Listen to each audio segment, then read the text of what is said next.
Buenas tardes a nuestros escuchas de la 96.9 FM. Hoy con su programa Legado Vivo, como todos los lunes en la tarde. Qué contentos estamos hoy porque nosotros hemos hecho cambiar la historia de los días lunes.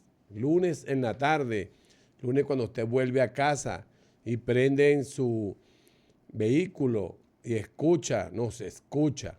Bueno, hoy tenemos a mi general Pompeyo José Torrealba Rivero, un general que conoció a mi comandante supremo y fue su instructor en la Academia Militar de Venezuela. Y bueno, como este programa, el principal invitado es nuestro comandante supremo y eterno de la Revolución Bolivariana, Hugo Rafael Chávez Frías. Bueno, tenemos que traer personas que hablen de él desde sus inicios. Y qué bonito hoy que vamos a hablar de nuestro comandante supremo como cadete y que él representaba para nosotros, los militares, que un integrante de la Fuerza Armada haya logrado el cambio tan grande y en tan corto tiempo como el que logró mi comandante supremo. Bueno, buenas tardes, mi general. Cuéntenos. Muy buenas tardes a toda esta audiencia de esta prestigiosa emisora. Por aquí el general de brigada Pompeyo José Torrealba Rivero y amigo aquí del general Alcalá, pues. Entonces me trajo para acá, para esta emisora, para que hablemos un poco de mi alumno Hugo Rafael. Algunas cosas pudiéramos recordar de las diferentes etapas y las diferentes facetas con las que tuve la oportunidad de tratar con Hugo, porque no sé si con esa cantidad de libros pudiéramos hacer una investigación a ver si en alguna otra oportunidad le dijo a alguien que él era su hijo y de que yo era como su padre. Entonces quiero hacer esa investigación a ver si en alguna oportunidad se lo dijo a alguien más y no a mí. No, bueno, sí, aquí en el libro, Chávez Nuestro, en la página 337, nuestro comandante supremo nos habla de eso, de quién lo inspiró a querer la patria, quién lo inspiró a ser un seguidor del ideario bolivariano y le cambió su vida, porque cuando él llegó a la Academia Militar de Venezuela quería ser pelotero y dejó ese sueño de ser pelotero por ser un defensor del ideario bolivariano y algo le hizo cambiar de idea. Ese es correcto. Y ese cambio de idea precisamente fue la metamorfosis de Hugo de pelotero a ser militar. Y modestia aparte, él mismo lo confiesa allí, a confesión de parte, relevo de prueba. No necesito probar nada porque él lo dice allí en una entrevista que le hicieron unos periodistas y dice que una de las personas que le hicieron cambiar su idea de pelotero, porque él lo que quiso fue utilizar a la Academia Militar como un instrumento para su deseo de ser pelotero. Y allí se consiguió con un grupo de oficiales, como él mismo lo cuenta en ese libro, que lo hicieron cambiar totalmente en 180 grados aquella idea de utilizar a la academia como un instrumento para su ideal de pelotero. Bueno, qué bonito, ¿verdad? Por eso es que Chávez nos hablaba de que tú eres Chávez, mujer venezolana, tú eres Chávez, hombre venezolano, porque nuestro comandante supremo venía igual que todos, de un sueño. En ese momento histórico era pelotero o era futbolista para poder tener oportunidades. Nuestra muchachada en ese momento, que no eran ricos de cuna, para poder avanzar y ayudar a su familia. Cosa que cambió nuestro comandante supremo de ayudar a su familia, de ayudarse él mismo, a ayudar a una patria tan hermosa y ser un ícono mundial. ¿Qué opina usted de eso, mi general? Bueno, resulta ser de que yo estuve en la Academia Militar a los 4 años de teniente y allí había un director que era el general Jorge Ernesto Osorio García, que es el padre de esta revolución. Parece mentira. Chávez fue un instrumento del general Osorio García. El general me decía en varias oportunidades, me dijo: Torrealba, nosotros necesitamos arreglar al país, pero para arreglar al país necesitamos arreglar las Fuerzas Armadas, porque las Fuerzas Armadas son la columna vertebral de la institución militar. y resulta ser que para arreglar al Ministerio de la Defensa o arreglar las Fuerzas Armadas hay que arreglar el Ejército. Y para arreglar el Ejército necesitamos arreglar la Academia Militar de Venezuela. Entonces él se ocupó de organizar precisamente un plan viejo que estaba por ahí engavetado, que llamaban el Plan Andrés Bello, y yo soy testigo porque yo era su ayudante personal, donde él precisamente fue llamado por el ministro de la Defensa, que era Gustavo Pardi Dávila, allá en la planicie, donde está hoy el cadáver de Chávez, está allí en el cuartel de la montaña. Eso era el Ministerio de la Defensa. Entonces él salió para allá y se llevó toda la documentación para solicitarle autorización al ministro de la Defensa para hacerle el planteamiento al Consejo Nacional de Universidades a objeto de poder conseguir que el Consejo Nacional de Universidades le reconociera la licenciatura a los oficiales egresados de la Academia Militar. Cuando llega el general de regreso de la reunión con el ministro, que era el general Gustavo Pardi Dávila, resultó ser de que entonces me tiró los documentos arriba del escritorio y me dijo: Torrealba, sáquele copia allí, y le saca 3 copias, y le lleva una copia al director de la EFOFA, le lleva una copia al director de la Armada, allá en La Guaira, y le lleva una copia allá a Maracay. Y les informan a los señores oficiales y almirantes que yo los voy a llamar para explicarles por qué le mando ese documento. Él fue el que logró la licenciatura en Ciencias y Artes Militares con las opciones correspondientes para las 4 fuerzas. Ese señor, que era una lumbrera dentro del ejército, era una excepción dentro del ejército como general, fue el que planificó toda la transformación de la Academia Militar, que dio origen a la transformación de las Fuerzas Armadas y que dio origen a la transformación del país. Porque hoy en día le debemos a Hugo y le debemos a toda esa pleyada de oficiales de esas promociones formadas dentro del sistema educativo del Plan Andrés Bello, son los generales y son los oficiales. Yo les decía a ellos cuando los reunía en el patio de ejercicios o los reunía en el patio de la lavandería: ustedes aquí están, y resulta ser que en el día de mañana yo voy a ver los generales del año 2000, son ustedes. Les estaba hablando en el año, imagínense ustedes, 72, 73, 74. Y les decía una exageración, les decía: y hasta aquellos que le echen más pichón y aquellos que se dediquen más a la profesión militar, hasta presidente de la República pueden llegar a ser. Les confieso de que eso era una exageración de mi parte, porque nunca me pasó por la mente de que eso pudiera ser cierto a futuro, porque no soy ni vidente ni soy mago para yo saber eso. Pero yo tenía la certeza que de generales, ahí estaban los generales del año 2000. Y ahí están los generales del año 2000 que en apoyo a Chávez lograron la transformación y la mejoramiento de todo el país llamado Venezuela. Bueno, y me dice usted, mi general Pompeyo Torrealba, diputado por el Esequibo. Y el único reconocimiento que recibió ese general por la envidia y la mezquindad de los oficiales en aquel entonces, los altos mandos, fue de un almuerzo que tuvimos. Yo asistí como ayudante del general Osorio García en las Mercedes, y en los 3 directores de las escuelas le dieron y le pusieron en el uniforme al general Osorio García, le pusieron la barra insignia honor al mérito de la Armada, de la Aviación y de la Guardia Nacional. Ese fue el único reconocimiento, porque le tenían miedo al general Osorio García por sus ideas, por su voluntad de transformar y de crear verdaderamente unas Fuerzas Armadas que fueran dignas del libertador Simón Bolívar. Bueno, las almas sublimes siempre tienen... El honor al mérito alimenta las almas sublimes, dice el libertador. Así mismo es. Bueno, mi general, usted que es presidente de la Sociedad Bolivariana de Venezuela y defensor de ese ideario bolivariano, porque después vino el plan Simón Bolívar. Correcto, precisamente producto de las enseñanzas que tuvo Chávez y tuvo esa cantidad de oficiales, compañeros de él y amigos de él, donde precisamente fueron buscando poner en práctica todas las enseñanzas de la cátedra bolivariana. Aquí, ¿cuál es la modificación del Plan Andrés Bello en relación a lo que yo vi en la Academia Militar como alumno de la Academia? Bueno, que yo no vi liderazgo, no vi cátedra bolivariana, no vi allí el estudio de Simón Bolívar, del libertador Simón Bolívar. Y esas materias y liderazgo.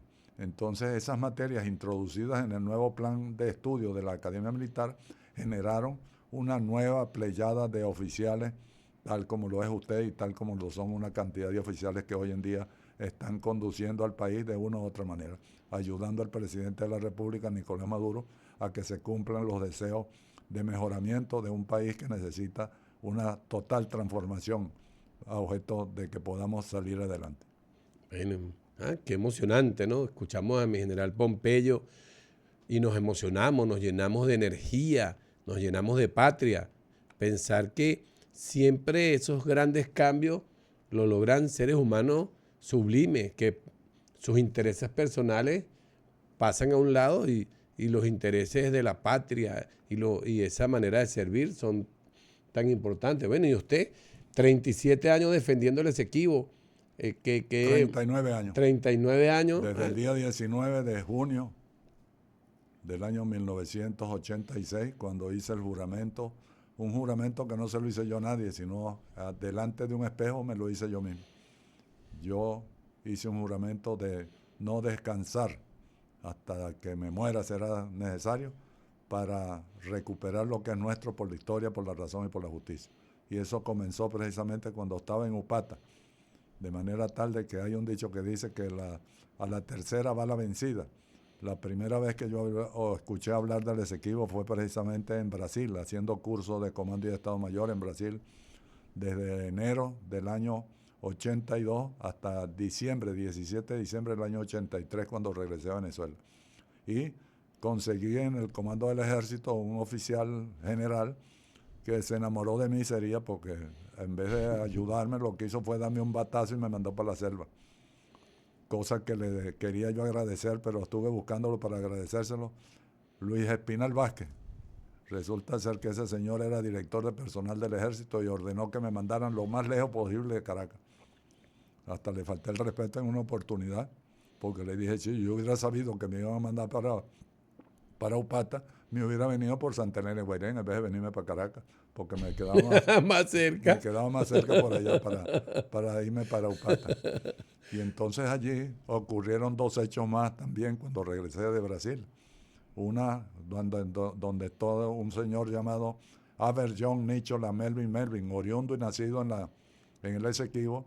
Ese señor precisamente llegó a hablar conmigo en la brigada de selva en Upata, y entonces me estaba contando de que él había sido el comandante de las tropas que se alzaron en el Rupununi y todo ese cuento allá, que él había recibido unas armas y que había recibido allí un apoyo de Venezuela para alzarse allá en el Rupununi.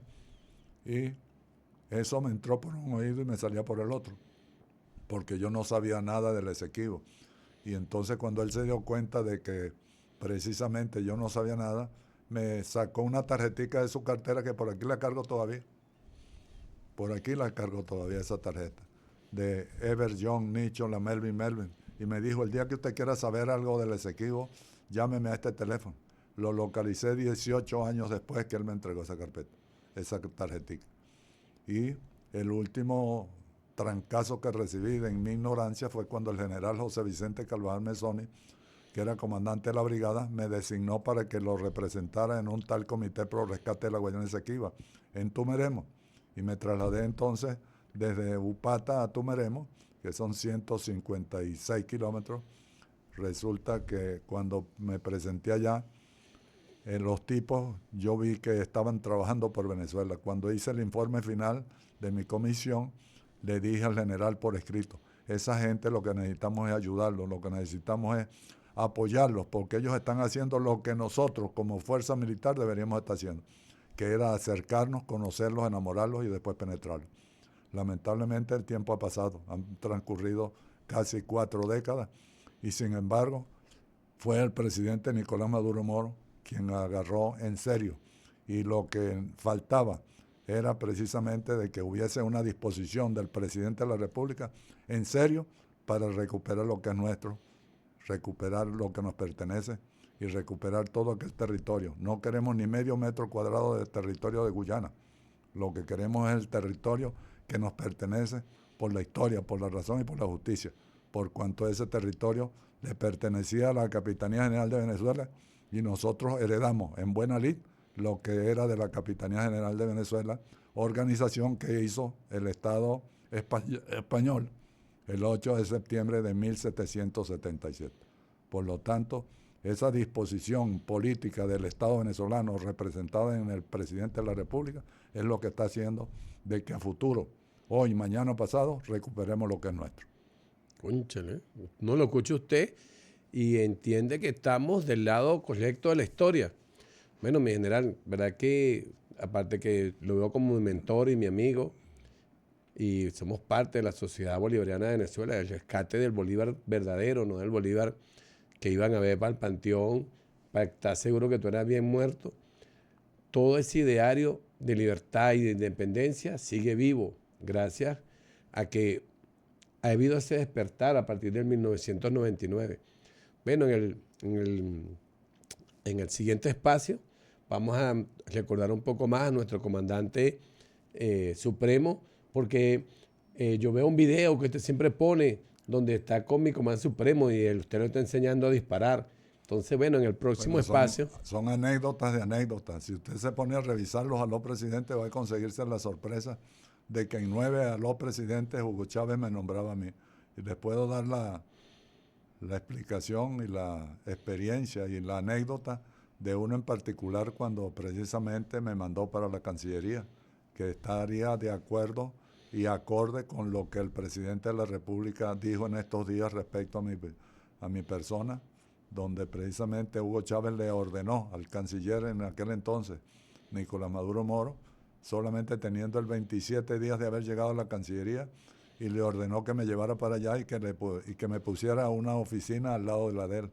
Y eso lo cumplió Nicolás. Por eso Nicolás es presidente de la República, porque le cumplía al pie de la letra las instrucciones que el presidente de la República, Hugo Chávez Frías, le ordenaba. Los demás guabineaban, se volvían locos aquí y allá y le cumplían las órdenes a Chávez a media.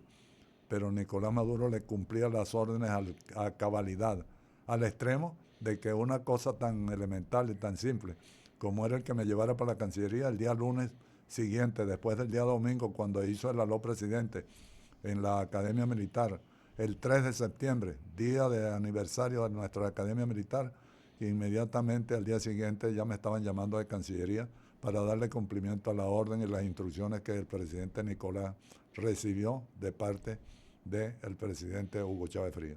Bueno, la disciplina es revolucionaria. Bueno, para los que nos escuchan, ya volvemos. Bueno, seguimos con el programa Legado Vivo. Recuerden que nos pueden llamar al 0412-724-9527. Y aquí Manuel o Antonio estarán pendientes para que en este momento podamos contestarles. Bueno, y continuamos con nuestro héroe de la patria, nombrado por la Asamblea Nacional, nuestro general Pompeyo Torrealba.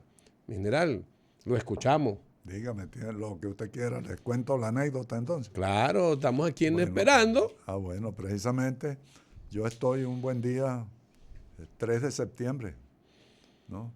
Del 2006, estoy en mi casa viendo el aló presidente de Chávez y resulta ser que entonces empieza Hugo Rafael a nombrar, porque mi teniente Pompeyo Torrealba, porque mi teniente tal cosa, porque mi teniente Pompeyo Torrealba. Y entonces yo estaba viendo ahí la televisión y me paré del asiento y me fui para el baño, a meterme en el baño. Entonces mi señora me dice, ¿y tú por qué te vas a bañar ahorita? Que estamos a las 3 de la tarde un día domingo y estamos viendo el aló presidente. Le digo, porque voy para el aló presidente. ¿Y qué vas a hacer tú para allá? Voy a reclamarle a Hugo. ¿Y qué le vas a estar reclamando a Hugo? Bueno, de que resulta ser que me está llamando. Me ha llamado como 7 o 8 veces ahí en el programa, en el aló presidente. Pero bueno, tú estás loco. No, yo no estoy loco. Yo lo que voy a reclamarle a ver qué es lo que él quiere, que me está llamando tanto. Entonces me fui para la Academia Militar. Cuando estoy entrando a la Academia Militar, iba entrando la doctora Yadira Córdoba, que era ministra de Educación Superior. Y nos hicieron pasar, un oficial de la Guardia de Honor nos hizo pasar al patio de armas de la Academia Militar, donde estaba Chávez y con todas las personas que habían sido invitadas para hablar al presidente. Y entonces Yadira Córdoba pasó precisamente hacia la parte primera, las primeras filas, y yo me fui exprofeso, con aquello de que si te ensalzas serás humillado y si te humillas serás ensalzado. Bueno, ahí se cumplió al pie de la letra. Yo me humillé porque me fui a la última fila. Y allí cuando estoy entrando a la carpa, entonces Chávez gritó allá. Y allá está entrando el coronel Pompeyo Torrealba. Y yo queriendo entrar en forma disimulada ahí, calladito. Y resulta ser que el hombre me identificó allí que yo estaba entrando. Y entonces ocurrió una cosa imprevista. El hombre y sus circunstancias, Ortega y Gasset, allí habían una cantidad de personas, unas 14 personas rusas que venían a una comisión en cuanto al petróleo de la faja petrolífera y entonces tenían que irse, eran como las 3 de la tarde del día domingo, 3 de septiembre. Y entonces resulta ser que dice Chávez, vamos a interrumpir aquí el programa porque los rusos tienen que irse. Nicolás, por favor, acompaña a los rusos a la prevención de la Academia Militar que tienen que irse. Entonces salió Nicolás con toda esa gente hacia la prevención de la Academia. Y entonces, como a los 15, 20 minutos de renovarse nuevamente el programa, resulta ser que termina Chávez y concluye el programa, pero antes habían mandado a allanar las plazas vacantes porque habían quedado unas sillas delante del escenario allí vacías. Y entonces corrió un teniente coronel, amigo mío allí, de la Guardia de Honor, y me dijo, mi coronel, véngase para acá, y me sentó prácticamente frente a 2 o 3 metros donde estaba Chávez. Cuando termina el aló presidente, resulta de que él se baja de la tarima, yo me paro de la silla donde estoy, nos damos un abrazo, y me dice, caramba, mi coronel, qué placer tenerlo aquí en la cosa. Hugo, yo lo que vengo es hacerte un reclamo. Y entonces me manoteó. ¿Y qué me va a reclamar usted? Porque usted, ¿qué es lo que tiene usted que reclamarme? Bueno, yo lo que quiero es reclamarte qué es lo que tú estás haciendo tanto de estarme nombrando, que me nombraste como 8 o 9 veces aquí en tu programa. No, es que yo me recuerdo mucho de usted cuando yo era cadete y tal cosa. Y le digo, ¿y esos amores de lejos? Él mismo me dijo, cónchale, mi coronel, amores de pendejo. ¿Cómo es posible que yo me haya olvidado? ¿No? Y entonces allí tuvimos una conversación y me dijo, ¿y qué está haciendo? Y entonces le respondí yo, tú que te le echas de que tienes buena memoria, se te olvidó de que tú hace 2 años me bautizaste mi libro en el aló presidente 197. No puede ser, mi coronel, que yo me haya olvidado de usted, ya han pasado 2 años, desde el año 2004 al 2006. Y entonces me dijo, no es posible, espérese un momentico. Y entonces dígale a Adán Chávez que se me presente. Entonces se presentó Adán Chávez allí, delante de nosotros. Y entonces cuando lo agarró por un brazo le dijo, no, contigo no es, chico, llámame a Diosdado. Y llamaron a Diosdado corriendo. Cuando llega Diosdado, también, contigo tampoco es, llámeme Nicolás. Pero Nicolás usted lo mandó para allá, búsqueme lo que se me presente aquí. ¿En cuánto tiempo recorrió esos 100 metros de la prevención hasta donde estábamos en el aló presidente Nicolás? No sé cuánto tiempo. Lo cierto es que cuando llegó, agarró a Nicolás por un brazo, me agarró por un brazo a mí y le dio la orden a Nicolás. Nicolás, llévate a mi coronel Pompeyo Torrealba para la Cancillería y habla con él. Al día siguiente, Nicolás me estaba mandando a llamar con sus asistentes allí a la Cancillería.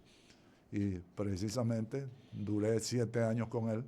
Después estuve 14 años de asesor en la Cancillería con el tema de nuestro territorio Esequibo. Y de allí es donde el presidente, hace unos pocos días, precisamente el 3 de octubre, en la Casa Amarilla, dijo una serie de cosas en relación pues, a mi persona y echó ese mismo cuento, pero que yo lo diga parece una cosa, una exageración, pero que el mismo presidente lo haya dicho, ya para mí es un gran honor el hecho de que él se haya acordado con pelos y señales de todo aquello que ocurrió el 3 de septiembre del año 2006 en la Academia Militar de Venezuela. Bueno, y ahora también es el aniversario de la Universidad Militar, de la nueva universidad que nos cambió a todos y unificó, gracias a Dios. Toda la educación. Sí, porque cuando éramos Fuerzas Armadas, cada quien iba por su lado. Después logramos ser componentes de una sola Fuerza Armada. La gente no se acuerda de la división que había hecho la Cuarta República, y se los voy a decir y se los voy a recordar. De la Cuarta República, le tenían tanto miedo a las Fuerzas Armadas de que resulta ser de que el máximo grado que podían obtener los generales era de general de división y no los dejaban pasar allí porque le tenían miedo que hubiesen oficiales con liderazgo. Y resulta ser que la Cuarta República anuló y eliminó el Estado Mayor Conjunto, eliminó la Escuela Superior del Estado Mayor Conjunto, eliminó la Escuela Básica y lo más grave, dictaron el decreto 288 en el cual le daban autonomía administrativa a cada una de las fuerzas y resulta ser que en cada una de las fuerzas hacían con el dinero lo que les daba la gana. Yo tuve en maniobras hechas en aquella época como oficial de operaciones y resulta ser de que era insólito lo que yo tuve allí. Me pusieron de cronista de las maniobras Libertador y me alcé porque les dije, yo no voy a escribir nada de estas maniobras porque esto fue una payasada desde el punto de vista militar. Pero coronel, ¿usted está loco? No, yo no estoy loco. Yo no voy a escribir absolutamente nada y si escribo voy a escribir la verdad. Porque precisamente no habían en las Fuerzas Armadas ni siquiera la coordinación para que hubiese un sistema de comunicaciones y no nos podíamos comunicar, los de tierra no podíamos comunicarnos con los aviones y los aviones no se podían comunicar con la tierra y los de la tierra no se podían comunicar con los barcos que estaban al frente de la península de Paraguaná por allá en Falcón. Resulta ser que aquello fue un desastre. Sin embargo, parecía como que estuviésemos perfectamente aquellas Fuerzas Armadas. No eran ni fuerzas ni armadas en absoluto. Lo que teníamos era unos disfrazados de militar.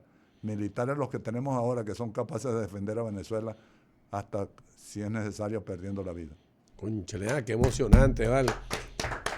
Así es, estamos claros ahora, mi general. Bueno, mi general, y cuéntenos, usted como instructor de la AFAN, ¿qué vio diferente mi comandante supremo que logró esos cambios tan grandes?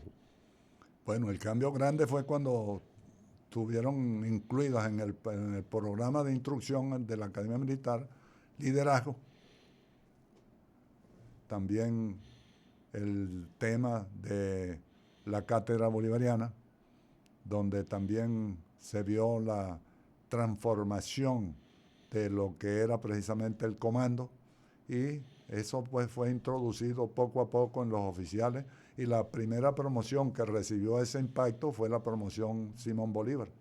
Solo el hecho, nosotros teníamos una promoción Simón Bolívar en el año 62 por allá y se logró precisamente por voluntad del general Osorio García de que se autorizara de que la promoción Simón Bolívar se mantuviese con ese criterio, se mantuviese vigente y activa una promoción con el nombre de Simón Bolívar. Ya tenemos la promoción Simón Bolívar 1, la promoción Simón Bolívar 2, que es la de Chávez, la promoción Simón Bolívar 3, estamos todavía en la promoción Simón Bolívar 3. Entonces, para que cada 33 años haya una renovación, se va una promoción con el nombre de Simón Bolívar y viene otra promoción nueva a seguir el testigo de Simón Bolívar. Entonces, siguiendo la doctrina bolivariana, resulta ser que se le inculcó a los cadetes y también se hizo lo siguiente. El general Osorio García me dijo a mí, Torrealba, mándeme a hacer 500 cartoncitos de esto que le voy a dar. Y resulta ser de que yo tengo por aquí lo que se llama el Código de Honor de la Academia Militar de Venezuela. Aquí está el Código de Honor y este fue el primer Código de Honor que se hizo en la Academia Militar y lo guardé yo porque yo fui el que lo mandé a hacer en la imprenta, cumpliendo órdenes del general Osorio. Y ese Código de Honor puede hasta leerlo allí porque eso es una belleza, porque es un compromiso moral de cada soldado, de cada cadete de nuestra Academia Militar en relación a la conducta y el comportamiento a seguir durante toda su vida. La profesión militar no es una profesión, es un apostolado. Los que somos militares lo tenemos que ser de corazón. Bueno, así mismo es el Código de Honor. Yo me lo supe de memoria, este Código de Honor. El que no se sabía de memoria ese Código de Honor, yo no lo dejaba salir de la Academia Militar. Bueno, ni se graduaba. Qué importante, ¿no? Declaro que es mi patria el ideal más sublime de mi vida. A su defensa y desarrollo me consagro integralmente. Ese artículo número 2 creo que fue el que mi comandante supremo más repetía. Yo tuve la suerte de ser soldado cuando mi comandante supremo era oficial de planta y creo que él nos reunía también a los soldados, no nada más a los cadetes, y hablaba mucho de eso, de esa importancia que tenía que ver el ideal patrio para todos los que portábamos las armas del pueblo. Fue la primera vez que escuchamos las armas del pueblo. Cada pensamiento de eso, de los 10, ese decálogo, cada una de esas partes de ese decálogo están hechas porque el general Osorio me ordenó de que hablara con el administrador para que mandara hacer 10 placas grandes y las pegara en las paredes de la Academia Militar. Allá en la Academia Militar deben de estar todavía pegadas las 10 placas mandadas a hacer en el año 74 por el general Osorio García, y las mandé a hacer yo, pero por instrucciones del general Osorio García, y fueron pegadas en todas las paredes de la Academia Militar. Y todos esos papelitos con el Código de Honor, yo precisamente se los entregué a todos los cadetes de la academia, y le dije al general Osorio: mi general, no será bueno mandar, yo agarré y plastifiqué, ese que usted tiene en la mano lo plastifiqué yo mismo. Y entonces resulta ser de que le dije: no será bueno que resulta de que se plastifique para que dure un poquito más. Me dijo: bueno, hable con el comandante del cuerpo para que él nos dé la opinión a ver si se manda a plastificar. Cuando me le presenté al José Vicente Narváez Churión, el comandante del cuerpo de cadetes, le di una orden de mi general: mande a plastificar todos esos códigos de honor de los cadetes. Y dieron la orden de que el que no plastificara el código de honor no podía salir a la calle. Sin dudas ni vacilaciones. Lo ordené Claro. yo. Qué bueno. Bueno, a mí me llama mucho la atención, ¿no? Toda mi vida he practicado el artículo, no, todos los 10 artículos, pero este de que dice: declaro que es la moral mi principal virtud, ella es mi mejor herramienta de trabajo. Qué cambio tan grande que la ética y la moral de la Fuerza Armada a partir de este Porque momento. introdujimos la propia convicción. Cuando yo era cadete, precisamente no podíamos escuchar radio, no podíamos hablar por teléfono, no podíamos ver televisión, no podíamos salir a la calle vestidos de civil, no podíamos montarnos en autobús, no podíamos hablar con los empleados civiles, y peor todavía si hablábamos con una dama, porque lo votaban a uno de la Academia Militar. Hoy en día las cosas han cambiado lo suficiente para que nosotros democraticemos a las Fuerzas Armadas, a pesar de que debemos de ser lo suficientemente severos en el cumplimiento del deber como soldados de la patria. Sí, y el número 10, ¿no? Estoy orgulloso de ser un legítimo heredero de las glorias de Bolívar y de cumplir mi código de honor. Las glorias de Bolívar. Qué importante eso, ¿no? Bolívar, nosotros tenemos que tener claro la importancia de ese ideal bolivariano. Ven, pero ahora puntual, mi general, hablemos del cadete Chávez. Algo que nos diga usted del cadete Chávez, que usted lo tuvo ahí enfrente tanto tiempo. El cadete Chávez yo lo fui a visitar el día 10 de marzo del año en que él murió. Y yo estaba como a las 1:30 de la mañana. Entonces me metí a la colita especial que había allá en el patio de honor de la academia. Esperé varios días para que bajara un poco la cola, bajara un poco la afluencia de personas allá. Cuando estaba metido en la cola, resulta ser que a alguien se le ocurrió decirle a Teresita Maniglia, que estaba allí encargada de la prensa de Miraflores, de que resulta ser de que mire, ese coronel fue profesor de Chávez. Entonces me sacaron de la cola y hay un video que eso lo reprodujeron en vivo. Estábamos en vivo allí en la cola allí. Y lamentablemente el que me entrevistó, que era Jordán Rodríguez, después se puso de escuálido por allí y se salió de Venezolana de Televisión, etc. Y ese programa deben haberlo borrado porque yo lo he venido buscando en Venezolana de Televisión y no lo he conseguido, porque él estaba colgado allí. Y ese programa lo colgaron con el nombre del siguiente, que fueron las palabras que yo pronuncié al final de la entrevista. Le dije: se me fue mi mejor alumno. Caramba. Porque precisamente el periodista me dijo: mire, coronel, ¿qué anécdotas tiene usted de usted con Chávez? Y le dije: bueno, les voy a contar una anécdota. Resulta ser de que hubo un cadete, me invitó para una fiestecita y me pidió: mire, mi capitán, mi teniente, yo era teniente oficial de planta y era comandante de compañía, siendo teniente. Mire, es que yo necesito pedirle permiso a usted porque estoy el fin de semana, estoy cumpliendo años y yo quisiera hacer una fiestecita en mi casa, si usted me autoriza. Entonces le dije: está autorizado, prepare su fiesta que usted tiene el permiso garantizado para que vaya a su casa. Entonces resulta ser que ese cadete invitó a varios cadetes más, yo no lo sabía. Y el muchacho agarró, el cadete me invitó muy protocolarmente. Me dijo pues que me invitaba para el cumpleaños de su casa. yo fui, pero fui de 8 a 10 de la noche. Y resulta ser de que eso pasó desapercibido porque no había ningún elemento de mi parte para yo recordarme exactamente lo que había pasado. Pero yo supe lo que pasó cuando veo en un Aló Presidente a Hugo Chávez Frías contando lo que había pasado. Y cuando yo entré a la casa, yo escuché un alboroto, un poco de gente corriendo, un poco de gente en unas puertas trancándose. Y yo no sabía qué había pasado. Yo llego a la casa, ¿no? Y me sientan en el recibo, estuve allí, entonces con un poquito de hipocresía la señora me decía, la dueña de la casa me decía, pero teniente, pero quédese otro ratico para partir la torta. Y yo le dije, no, muchas gracias señora, yo me voy. Muchas gracias por la invitación, ya está bueno, yo tengo otra cosa que hacer. Y entonces estuve en esa casa de 8 a 10 de la noche. Y resulta ser que Hugo dijo por televisión, en una de sus entrevistas de él, en sus alocuciones, que él había estado allí 2 horas metido debajo de la cama porque cuando supo que Pompeyo Torreal no había llegado y él andaba vestido de civil, andaba faltando. Entonces otro, después lo supe que había saltado por una ventana y se fue para el patio, se metió en el gallinero con las gallinas, porque yo era, como dice el reglamento, soy implacable como el destino en la administración de la disciplina. Y ellos sabían que si los consigo vestidos de civil no los pelaban, no los salvaban ni mandaran al Calmago. Entonces se escondieron, se brincaron. Y yo vine a saber, ya después de coronel, con un poco de años de vida metido en la situación, que lo que había ocurrido en esa casa, motivado al momento en que yo llegué, que todo el mundo salió corriendo.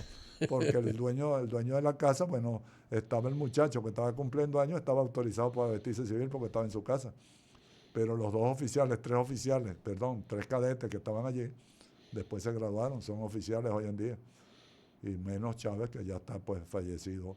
Pero el mismo Chávez contó esa historia y yo conté esa historia ese día, el 10 de marzo, allí en el patio de honor de la Academia Militar, y ese video en Venezolana Televisión no he podido conseguirlo. Si alguien lo tuviera, bueno, fuera bueno conseguirlo porque se llama así o se llamaba así. Se me fue mi mejor alumno.